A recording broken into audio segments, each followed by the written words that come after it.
que estavam lá, porque aquele povo havia praticado coisas que não deviam, porque aquelas pessoas não tinham se voltado para o Senhor. Mas tanto Josué quanto Moisés e todas as lideranças de Israel deixaram claro para eles o tempo todo: se vocês chegarem nessa terra e vocês copiarem os costumes das nações vizinhas, porque vejam, na realidade Deus iria desapossar um pedaço da terra, não era toda a terra. Em volta do lugar onde o povo de Israel iria morar, ainda haveria outras nações. Então Deus falou através de seus profetas e dos líderes em Israel: se vocês começarem a copiar os costumes errados das nações que estão ao redor de vocês, da mesma forma que eu tirei os cananeus do lugar aonde eles estão e coloquei vocês, que é aquela campanha que a gente vê lá em Josué, quando eles tomam Jericó, e durante todo o livro de Josué, né? Ele diz: então, se vocês copiarem, da mesma forma que eu os tirei, eu vou tirar vocês também. Só que no decorrer do tempo, o povo foi se desviando, foi se afastando de Deus. E Deus, irmãos, passou anos e anos e centenas de anos dizendo e alertando ao povo: vocês estão errados, se voltem, repensem o que vocês estão fazendo, vocês não estão dando ouvidos àquilo que na realidade é o melhor modo e o único modo certo de se viver. Até que havia um momento em que aquele povo seria levado. Isso aconteceu primeiro com o Reino do Norte, que era composto de 10 tribos, né, cuja capital era Samaria. Em 722, a Assíria invade o Reino do Norte e leva todo mundo. O Reino do Sul ainda permaneceu por um tempo, mas os profetas continuaram a falar. Se você olhar aqueles profetas menores por causa do volume de escritos, né, que nós temos na Bíblia, lá no final do Novo Testamento, todos aqueles profetas estão alertando o povo sobre isso. É sobre isso que Obadias está falando aqui, quando ele fala do dia do Senhor. Ele está dizendo a Jerusalém que do modo como eles tinham pecado, do modo como eles tinham se distanciado de Deus no decorrer dos anos, eles iriam sofrer as consequências nesse chamado dia do Senhor. E ele diz: porque o dia do Senhor está prestes a vir sobre todas as nações. Como tu fizeste, assim se fará contigo. O teu malfeito tornará sobre a tua cabeça. Vejam a outra profecia, dessa vez é a destruição de Israel pelos assírios. Aqui foi uma profecia feita por Amós, se referindo ainda ao reino do norte, né? Ai de vós que desejais o dia do Senhor. Para que desejais vós o dia do Senhor? É dia de trevas e não de luz, como se um homem fugisse de diante do leão e se encontrasse com ele o urso, ou como se, entrando em casa, encostando a mão à parede, fosse mordido de uma cobra. Quando os profetas começam a alertar: olha, o dia do Senhor está para chegar, muitas das pessoas de Jerusalém pensavam: que bom, que legal. Ou seja, Deus vai vir em nosso socorro, Deus vai fazer algo por nós. E os profetas voltam a lembrar: não, vocês estão entendendo a coisa errada. Vocês estão pensando o dia do Senhor como um dia de livramento sobre vocês. O dia do Senhor ao qual eu estou me referindo, diz o profeta Amós, é um dia diferente. É um dia aonde vocês serão punidos por toda uma vida de erros e pecado. E aí ele esclarece, ele cria até essa imagem, né? Ele diz: é como se um homem estivesse fugindo de um leão e desce de cara com um urso. E ele olha para frente, vê o urso, ele olha para trás, vê o leão. Ou como se ele chegasse em casa, colocasse a sua mão na parede e de repente percebesse que colocou a sua mão sobre uma serpente que vai acabar de lhe picar. Ele diz: então o dia do Senhor não é um dia de livramento para vocês, mas é o dia em que o Senhor entrará em juízo com vocês pela vida que vocês tiveram. Vamos ver mais um. Aí é sobre a queda da Babilônia diante do império Medo e Persa. Isso é o profeta Isaías falando, né? Uivai, pois está perto o dia do Senhor. Vem do Todo-Poderoso como assolação. Irmãos, os versículos aí que estão pontilhados é porque eu fui cortando, tá? Eis que vem o dia do Senhor, dia cruel, com ira e ardente furor, para converter a terra em assolação e dela destruir os pecadores. Castigarei o mundo por causa da sua maldade, e os perversos por causa da sua iniquidade. Portanto, farei estremecer os céus, e a terra será sacudida do seu lugar, por causa do dia do seu ardente furor.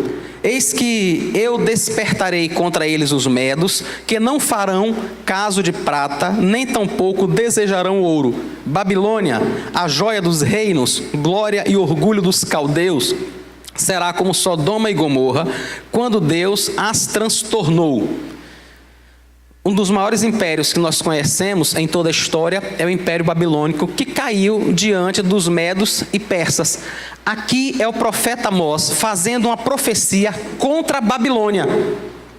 Vejam, uma profecia que nesse momento, o profeta Isaías, né?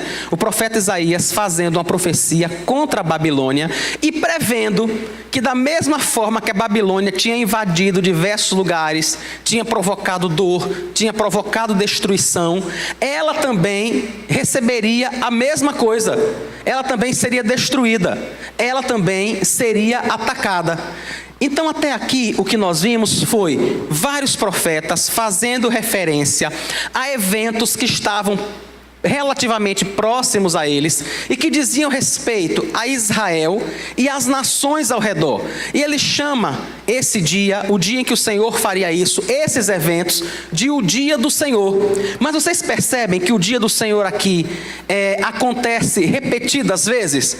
Acontece quando o Reino do Norte cai em 722, acontece quando a Babilônia cai, acontece quando os medos e persas caem, acontece quando o Reino do Sul cai. Então percebem que o dia do Senhor nessas profecias é sempre se referindo a um dia de julgamento e a um dia que haveria de chegar relativamente cedo à profecia, que estava um tanto perto. Agora vejam o que é que Sofonias diz, que é o texto base dessa lição de hoje. Sofonias está falando sobre a queda de Jerusalém diante da Babilônia. E ele diz assim sobre esse dia: cala-te diante do Senhor Deus, porque o dia do Senhor está perto. Está perto o grande dia do Senhor, está perto e muito se apressa. Atenção, o dia do Senhor é amargo, e nele clama até o homem poderoso. Aquele dia é dia de indignação, dia de angústia, dia de alvoroço e desolação, dia de escuridade e negrume, dia de nuvens e densas trevas.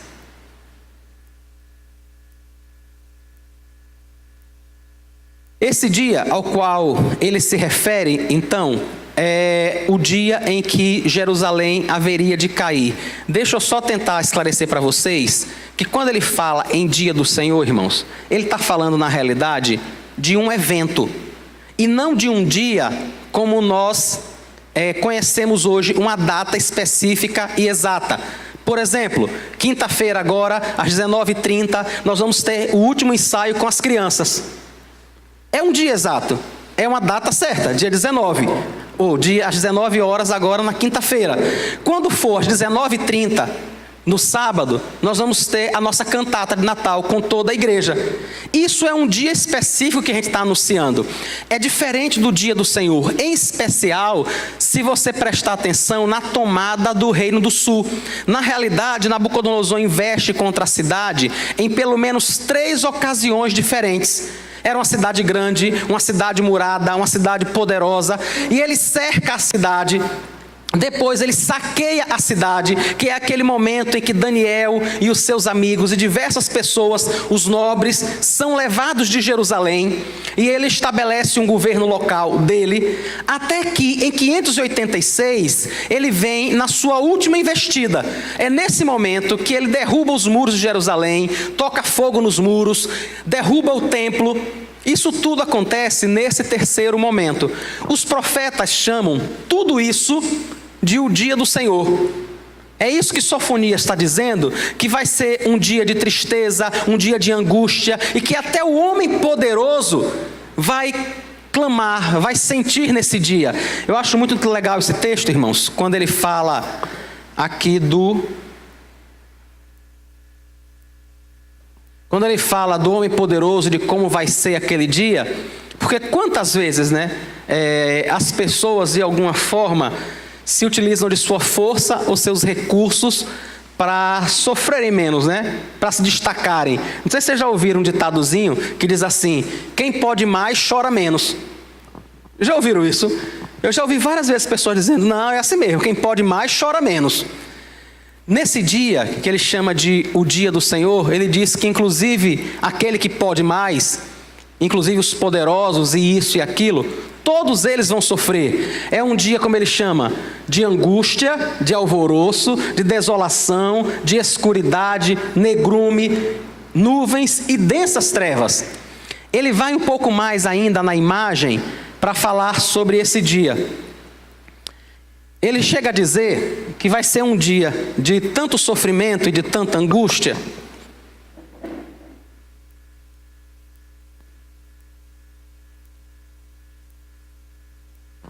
que ele compara com um dia de sacrifício. Sofonias 1:7. Cala-te diante do Senhor Deus, porque o dia do Senhor está perto.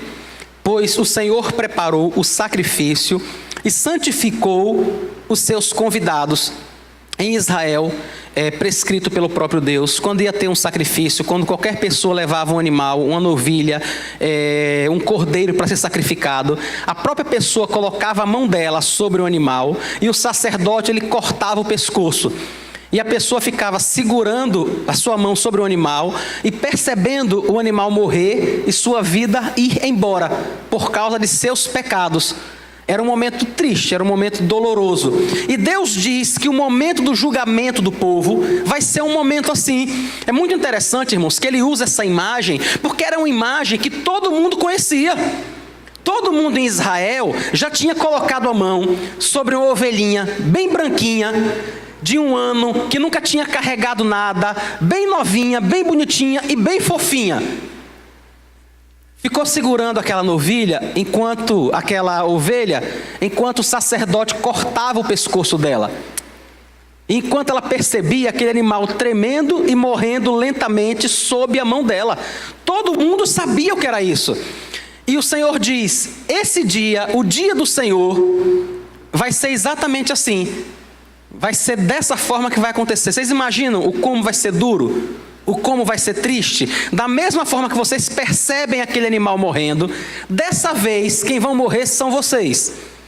Por tudo que vocês fizeram, por todas as vezes que nunca me deram ouvidos.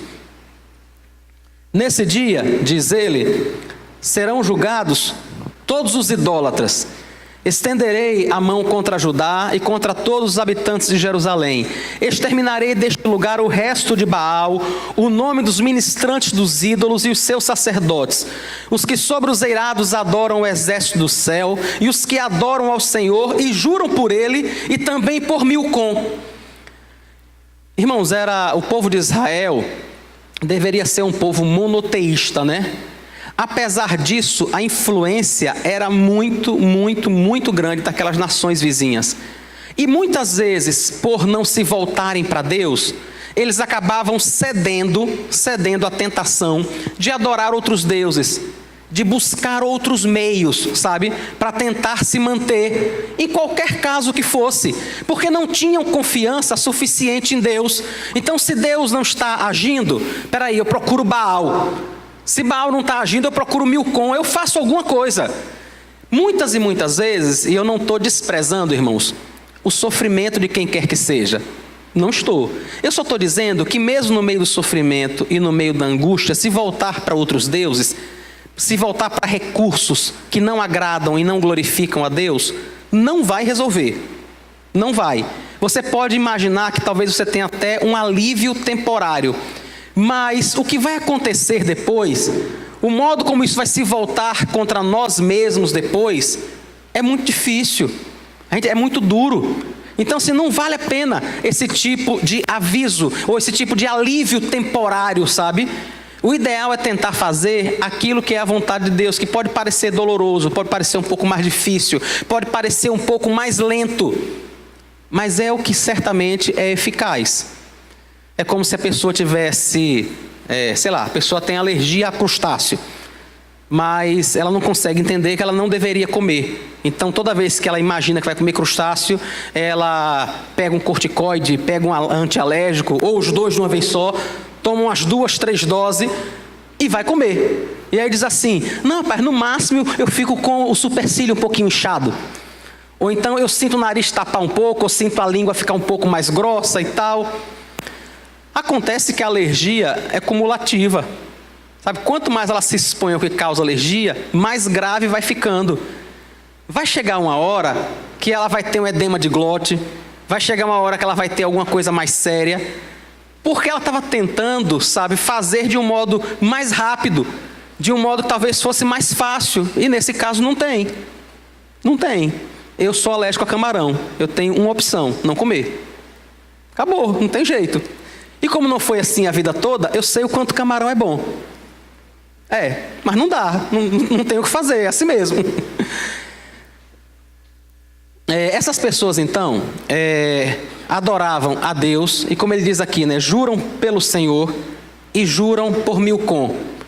O maior problema, irmãos, aqui é que essa pessoa tem a impressão de que ela pode servir a Deus de uma forma um tanto parcial. Como diria o povo mais moderno, ela não percebe que ela está acendendo uma vela para Deus e outra para o diabo. E que isso não é aceitável diante do Senhor.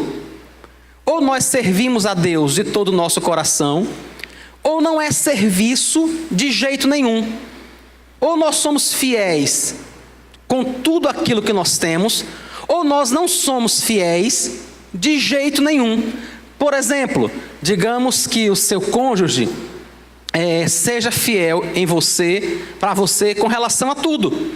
Ele é fiel quando cuida de sua casa, de seus filhos, de você, do seu trabalho, de tudo. Só tem um pontinho no qual ele ou ela não é fiel. De vez em quando ele arranja um parceiro fora para se divertir. Não, é só nisso. No resto ele é fiel em tudo. No resto ele é uma pessoa maravilhosa, ele é um marido excelente. Ela é uma esposa extremamente responsável, comprometida com sua família. Ela ama seu marido, ele ama sua esposa. É só nesse pontinho. Vocês percebem que assim, ou é fidelidade ou não é? É assim que acontece na realidade, e é isso que Deus está dizendo que vai julgar naquele dia. O povo de Israel achava que de alguma forma podia servir a Deus, e mesmo assim, ainda jurar por Milcom, e mesmo assim ainda participar das festas de Baal. E o Senhor diz: eu vou eliminar nesse dia isso tudo. Essas pessoas que não perceberam que não dá para fazer isso com parcialidade. Ou faz de forma integral, ou você só está se enganando, de verdade não está fazendo. Ele diz que vai julgar também todos os infiéis e mentirosos. Castigarei também naquele dia todos aqueles que sobem o pedestal dos ídolos e enchem de violência e engano a casa dos seus senhores. Era muito comum, irmãos, muito comum que empregados tentassem de alguma forma ludibriar seu senhor. O que não mudou em nada, Não mudou em nada. Com o nível de concentração de renda que nós temos, essa semana eu estava vendo a reportagem e aqui no Brasil, aproximadamente 55% da riqueza está de posse de 1% da população. Dá para imaginar? 55% da riqueza do país está na mão de 1% da população. Por causa disso, muitas e muitas vezes, os empregados acham que de alguma forma precisam subtrair alguma coisa de seu patrão. E quantas vezes os patrões juntaram todo esse dinheiro, subtraindo também direito de seus empregados. E aí o profeta diz que nesse dia, essa violência e esse engano vai ser julgado. Pode ser que a justiça trabalhista, ou os advogados, ou os patrões, ou quem quer que seja, não consigam produzir a justiça adequada no tempo certo. Mas Deus fala através do profeta: no dia do Senhor, tudo isso vai ser julgado da forma mais correta possível. A testemunha mentirosa vai ser julgada. O advogado que fica inventando o que o outro pedir, para que ele possa ganhar mais, porque ele vai ganhar um percentual da causa. O patrão que ameaça o outro de demissão, se ele não for lá testemunhar mentiras a favor dele. Tudo isso vai ser julgado naquele dia. O juiz que se arvora de seu direito, achando que é melhor do que todo mundo, e trata as pessoas que estão diante dele, muitas vezes de forma desrespeitosa. Tudo isso, irmãos, é isso que ele está dizendo. O engano e a violência provocada por essas pessoas, tudo isso vai ser julgado nesse dia. Ele diz que serão julgados também os apóstatas, os que deixam de seguir ao Senhor, e os que não buscam o Senhor, e nem perguntam por Ele. Aqui é uma outra classe de pessoas. Então, como é que nós temos normalmente uma igreja?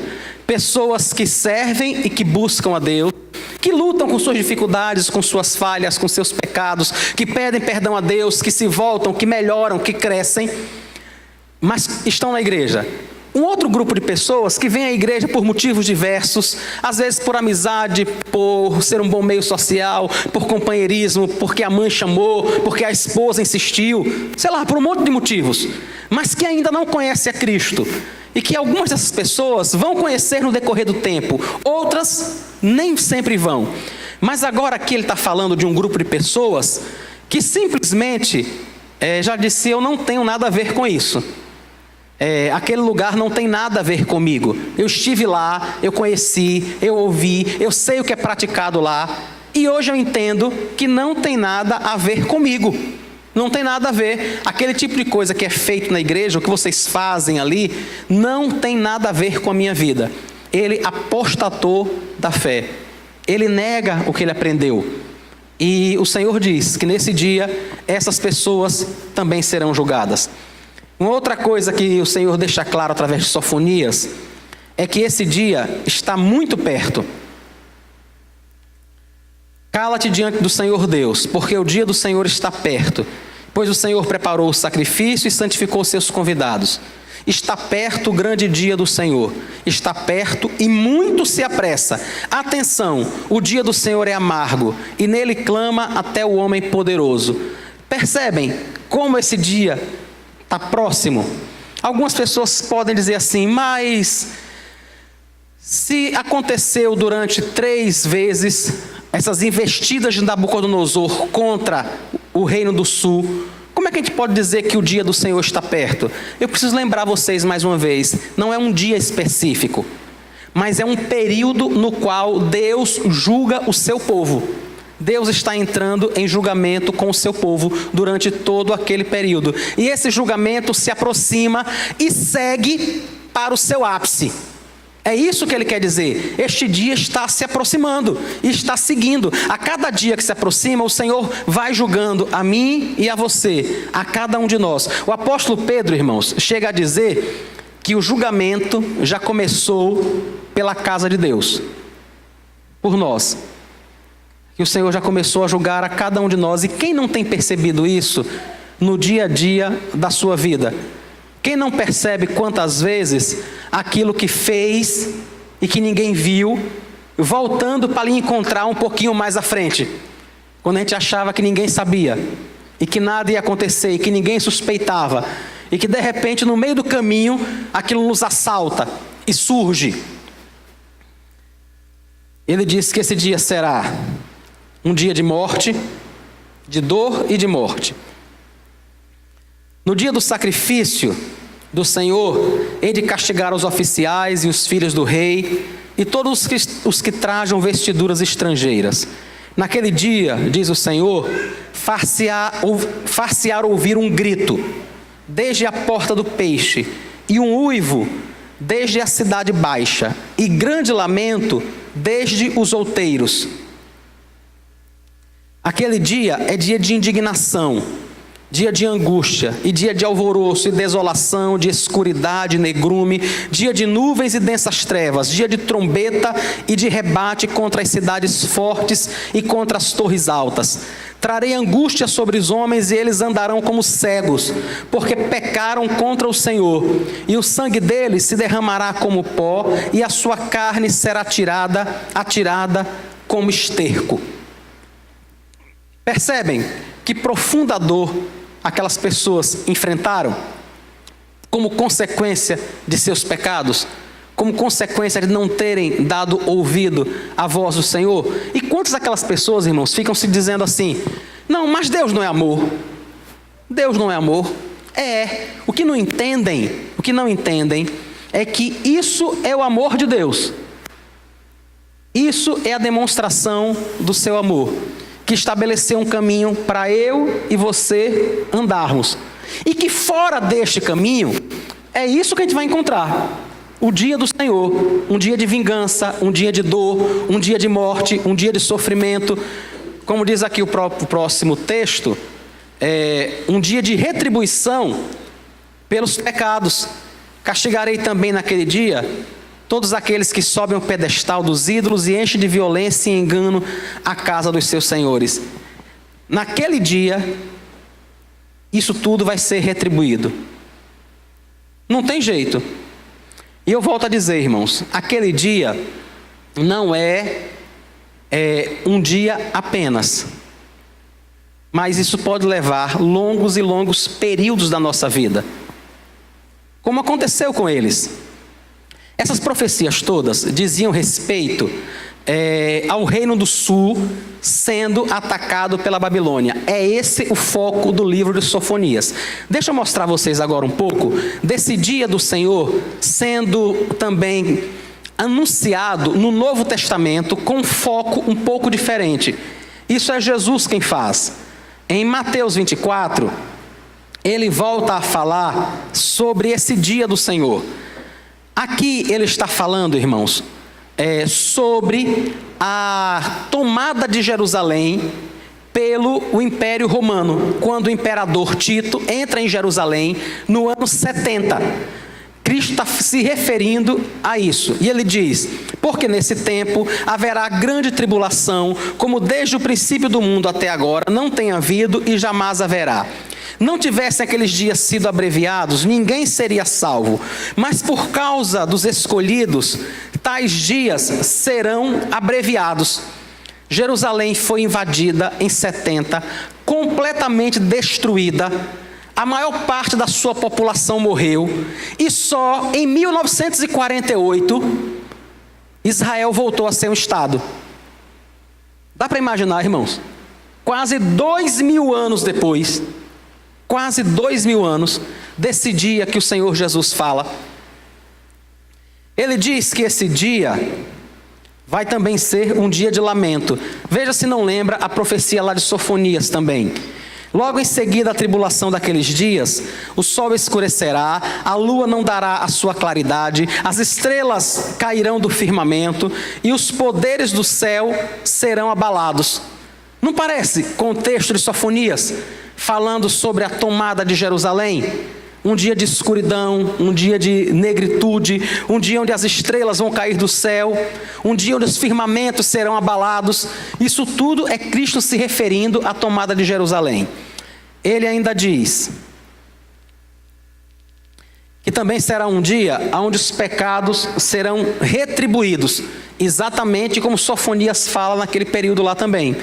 Mas se aquele servo, sendo mau, disser consigo mesmo: meu senhor demora-se, e passa a espancar os seus companheiros e a comer e beber com ébrios, virá o senhor daquele servo, em dia em que não o espera e em hora que não sabe, e castigá-lo-á, lançando-lhe a sorte com os hipócritas.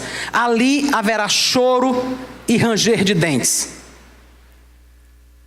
Vejam, ele está dizendo que haverá retribuição de pecados pelos erros. Aqui a imagem que ele usa é de alguém que deveria ter cuidado do patrimônio, da fazenda, da terra de seu senhor e não tomou conta. Ele diz, ele ficou a espancar os seus servos e a se comportar de forma má, né? A beber, olha, a comer e a beber com ébrios. Mas vem o seu senhor e vai castigá-lo. Ou seja, vai retribuir todo o comportamento mau que ele teve. Agora que a gente já viu o contexto histórico de cada uma dessas profecias, deixa eu mostrar a vocês que essas profecias vão além disso. Vão além disso. Elas extrapolam o seu contexto histórico e refletem o dia do julgamento final. O dia quando todos estarão diante do Senhor. O próprio texto aqui de Mateus, veja, quando ele fala: ali haverá choro e ranger de dentes. Quando ele fala da grande tribulação, aqui em Mateus 24, ele diz que o sol não dará a sua luz, o sol escurecerá, a lua não dará a sua claridade, as estrelas cairão do firmamento. E ele começa a descrever como que eventos quase que cósmicos. Ele descreve o modo como a própria natureza vai ser afetada. O apóstolo Pedro, irmãos, diz que o dia do Senhor virá como um ladrão da noite. E que esse dia vai passar com um estrepitoso estrondo. É o que diz o apóstolo Pedro. Ele está fazendo referência ao dia em que o Senhor julgará todos os povos. Todos eles.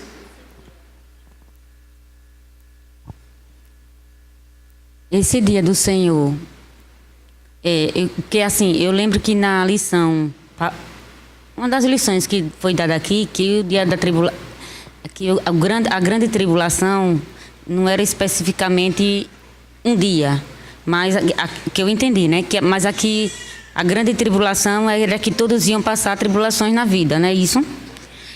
Esse dia do Senhor se compara a um dia específico ou a mesma coisa da grande tribulação? O dia do Senhor será um tempo, um longo tempo, ou um dia específico? Entendi.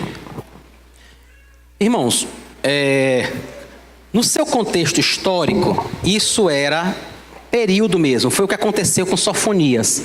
Sofonias fala sobre a tomada de Jerusalém, que aconteceu no decorrer de bastante tempo, não aconteceu num período só. O Senhor Jesus fala sobre a tomada da queda de Jerusalém perante o Império Romano. E isso também não aconteceu apenas em um dia, mas em um período. Isso no seu contexto histórico. Falando sobre o dia do Senhor, entendendo o dia do Senhor como um dia final, esse seria um dia. Um momento no qual o Senhor julga todas as pessoas, no qual aqueles que serviram ao Senhor recebem o seu galardão, e aqueles que não serviram ao Senhor se perdem eternamente. Eu vou lhe mostrar o texto aqui daqui a pouquinho, faltam só 4 slides, a gente chega lá, vai ficar mais claro para você. Nesse dia...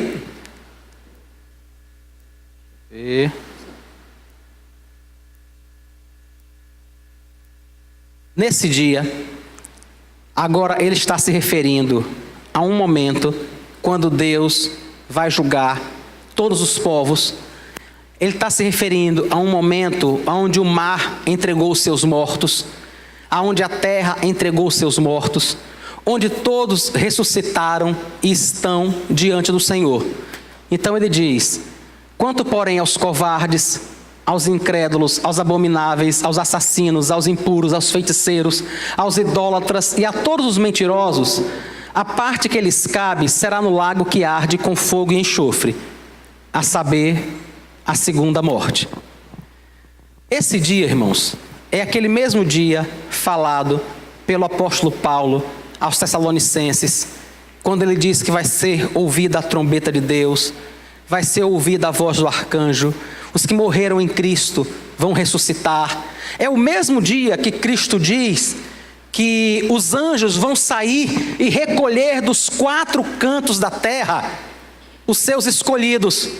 É nesse mesmo dia que o Senhor Jesus vai separar o trigo do joio, coisa que não compete a nenhum de nós fazer, a nenhum de nós. Algumas vezes as pessoas dizem assim: pastor, por que é que fulano, que vive dessa e dessa forma, ainda está na igreja? Por que é que não sai da igreja? Quando na realidade a pergunta não deveria ser essa. A pergunta deveria ser: por que o comportamento não muda? Não é porque não sai da igreja, não é para sair. Aqui é o lugar onde as pessoas vão ser mudadas por Cristo, onde elas ouvem a palavra de Deus, não é para sair. O que tem que sair é aquilo que está errado, o que tem que sair é o comportamento, não é a pessoa. As pessoas precisam permanecer, é isso que tem que fazer.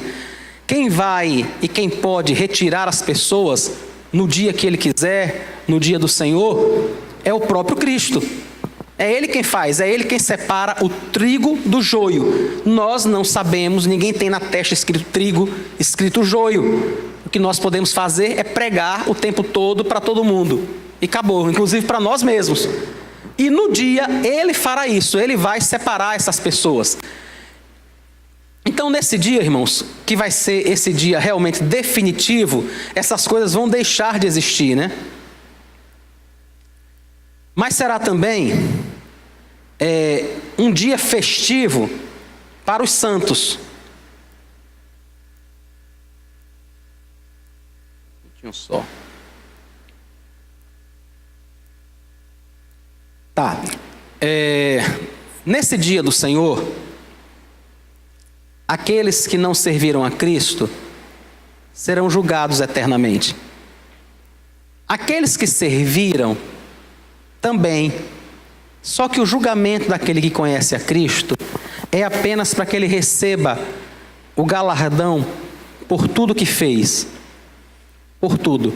Porque os pecados dele já foram julgados em Cristo na cruz. Todo sofrimento, tribulação e angústia que nós deveríamos suportar eternamente por causa dos nossos pecados, Cristo suporta em um único momento na cruz do Calvário. De uma única vez. Dá para perceber, irmãos, o tamanho do sofrimento? Ele suporta tudo isso em favor dos seus. Então nós não precisaremos mais passar por isso.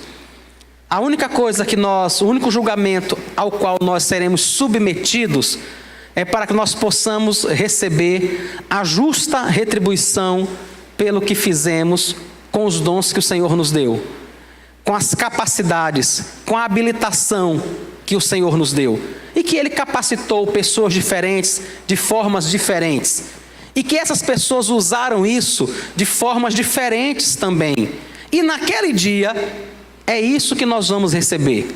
Hebreus 6:10 diz que o Senhor não é injusto para ficar esquecido do nosso labor, para ficar esquecido do nosso trabalho. Isso é muito confortante, irmãos, porque quantas vezes, as pessoas simplesmente esquecem, não notam, e a gente como ser humano às vezes se angustia com isso. Não deveríamos, porque fazemos para o Senhor. Aquele a quem nós servimos nunca vai ficar esquecido, nunca. Aquele momento que você passou e a cadeira estava fora do lugar e você botou aqui, você mesmo vai esquecer, ele não, nunca. Pense um negócio bom, né? Isso nunca será esquecido. E um dia o Senhor vai nos recompensar por isso, apenas por sua graça e misericórdia, porque Ele disse que faria. Com toda certeza não estaremos fazendo mais do que a nossa obrigação, mas Ele, por sua graça e misericórdia, vai nos recompensar ainda por tudo isso. Então, nesse dia, depois que o Senhor separar o joio do trigo, depois que aqueles que não serviram a Cristo, porque achavam que podiam servir a 2 senhores, não é? Tem pessoas que não servem mesmo, que não querem saber de Cristo, mas tem pessoas que ainda têm a impressão de que podem servir a 2 senhores, de que podem servir a Deus e aos seus desejos mais íntimos que também não agradam a Deus, que podem servir a Deus, mas também atender aquilo que lhe pedem para fazer e que não glorifica a Deus. Depois que todas as pessoas se perderem, no que a Bíblia chama de a segunda morte, ele diz que esse dia do Senhor, vai ser um dia festivo. É assim que diz o texto.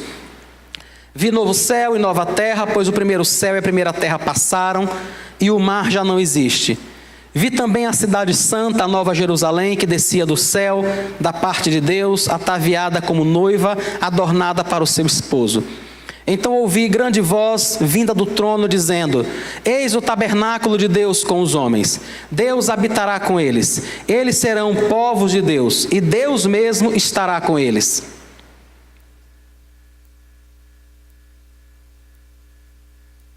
E lhes enxugará dos olhos toda lágrima, e a morte já não existirá.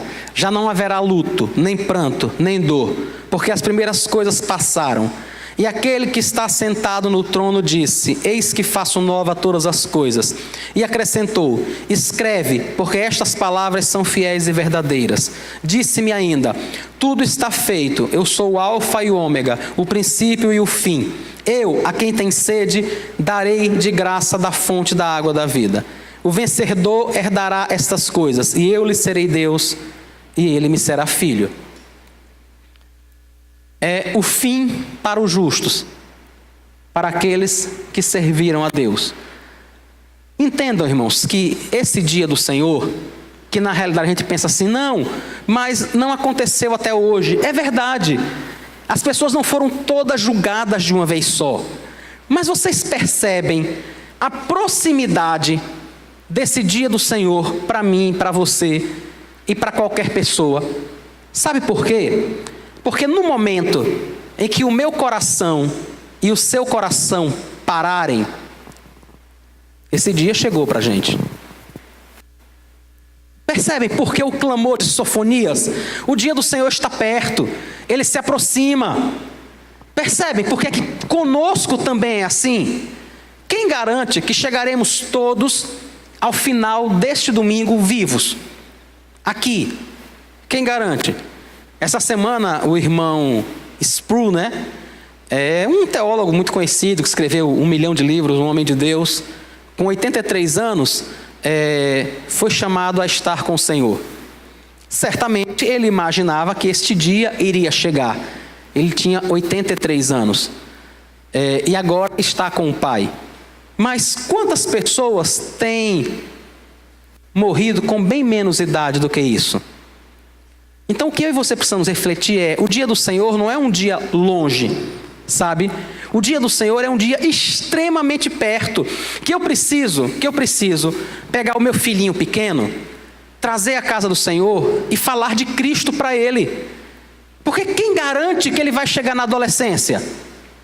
Quem garante que ele vai chegar na idade adulta? Vá, me diga aí, só porque é criança, quem garante isso?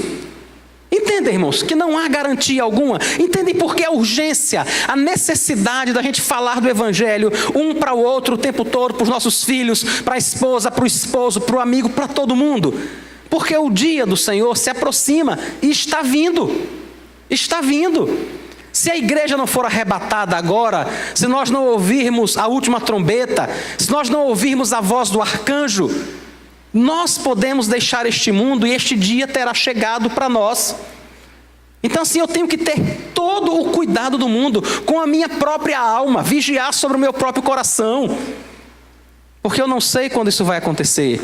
Não dá para eu ficar pensando, não, mas eu conserto semana que vem, eu mudo daqui a um mês. Não, peraí, deixa eu só passar esse período. Está uma fase meio complicada, você sabe. Deixa eu dizer uma coisa a vocês, irmãos, nunca vai deixar de ter uma fase complicada.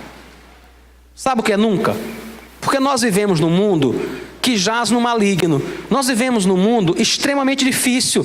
Nós vamos enfrentar problemas, situações ruins e fases difíceis a vida toda. Ou você escolhe servir a Deus agora, ou você pode ficar protelando, até que esse dia te alcance. E aí no dia que esse dia alcançar a você e a mim, a pergunta que fica para a gente é a seguinte: esse dia será um dia festivo?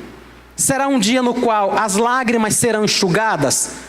no qual não haverá mais pranto e não haverá mais dor? Ou será um dia como que a gente tentando fugir de um leão e dar de cara com um urso? Ou será como um dia que a gente chega na nossa casa achando que é o lugar mais tranquilo do mundo, encosta a mão na parede e coloca a mão em cima de uma serpente que nos pica? É isso que Sofonias, que Obadias, que Amós, que o próprio Senhor Jesus clama. É isso que o apóstolo Paulo escreve aos Tessalonicenses. É isso que o Senhor revela a João em Apocalipse.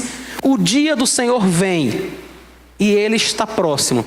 Amós 4,12 é um texto muito interessante. Ele diz: porque assim te farei, ó Israel, e porque isso eu te farei, prepara-te para te encontrar com o Senhor, o teu Deus. Porque o dia realmente está próximo.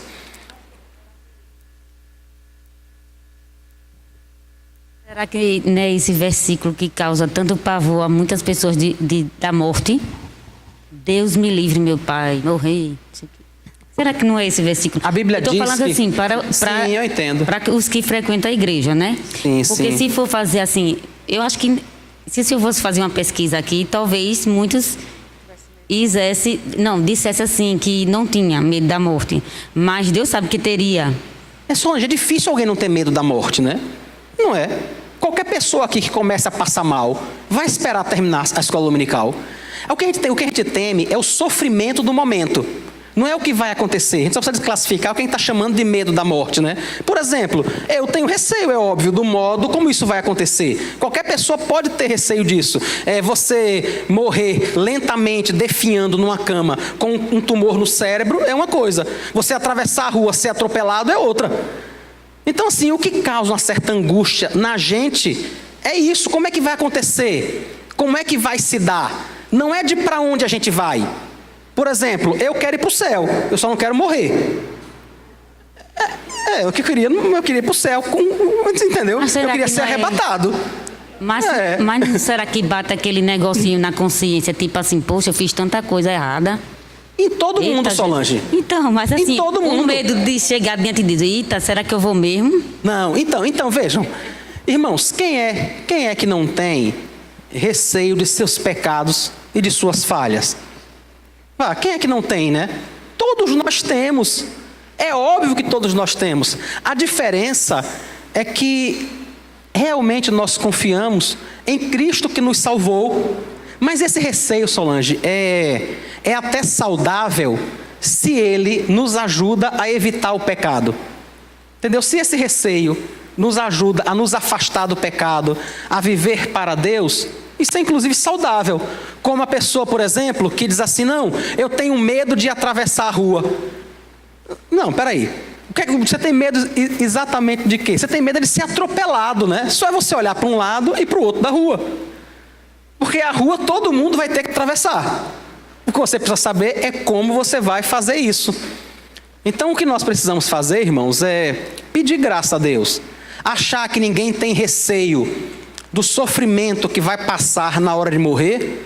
Eu não sei se existe alguém que diz assim: não tem problema não. Eu não sinto o menor receio de como vai acontecer. Isso é uma coisa, irmãos.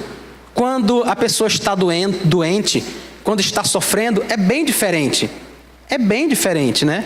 Mas é óbvio que, acima de tudo isso, está a nossa esperança nesse descanso eterno, de estarmos realmente para todo sempre com o Senhor. Então, que Jesus nos ajude, que esse dia nos alcance e que seja um dia festivo para nós. Se possível, que seja hoje ainda. Se possível, né? Se por algum acaso eu não puder vir à noite e já estiver com o Senhor, lembre que eu vou estar muito bem. Muito, mas muito melhor do que aqui. Até a temperatura lá deve ser melhor. Vamos orar, irmãos. Vamos agradecer a Deus. Pedir ao Senhor que nos dê um restante de dia na sua presença. E que...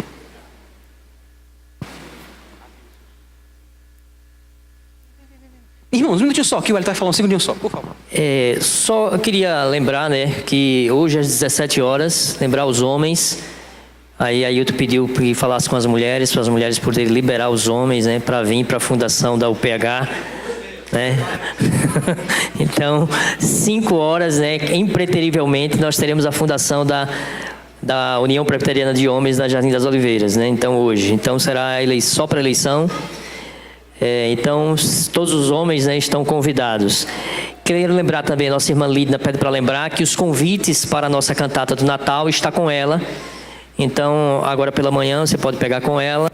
E a cantata será, como está no boletim, às 19h30. E você, se quiser convidar alguma pessoa, e tem uma coisa mais formal, bonitinha, um papel couché, você pode pegar com Lidna para poder entregar o convite. E lembrar que nós teremos o jantar no dia da nossa cantata. Quinta-feira o ensaio da cantata e os pais trazerem as crianças. Então, irmãos, relacionado ao nosso jantar, então eu lembro o seguinte: você pode também procurar Lidna para poder, desejando, fazer a sua contribuição. A igreja, nós estamos vamos comprar tudo que for necessário para o jantar, e aquilo que você puder contribuir como oferta, como participação desse jantar, você, por gentileza, procure e entrega para a Lidna diretamente para ela. Então, são esses os avisos. Nós vamos ter reunião do conselho quinta-feira, tá? Então, caso algum irmão deseje tratar algum assunto, também poderá nos procurar na quinta-feira aqui na igreja. Irmão, só lembrando que aqueles que têm as crianças, né, precisam fazer o pagamento à Natália ou a Lidna da golinha da roupa, né, que é a mão de obra, fazer a golinha das crianças que vão cantar. A igreja comprou o tecido, como comprou para os adultos também, né? E as pessoas estão pagando só a mão de obra. Tá bom? Vamos orar, agradecer a Deus. Enoque, vem cá para você orar por nós, por favor.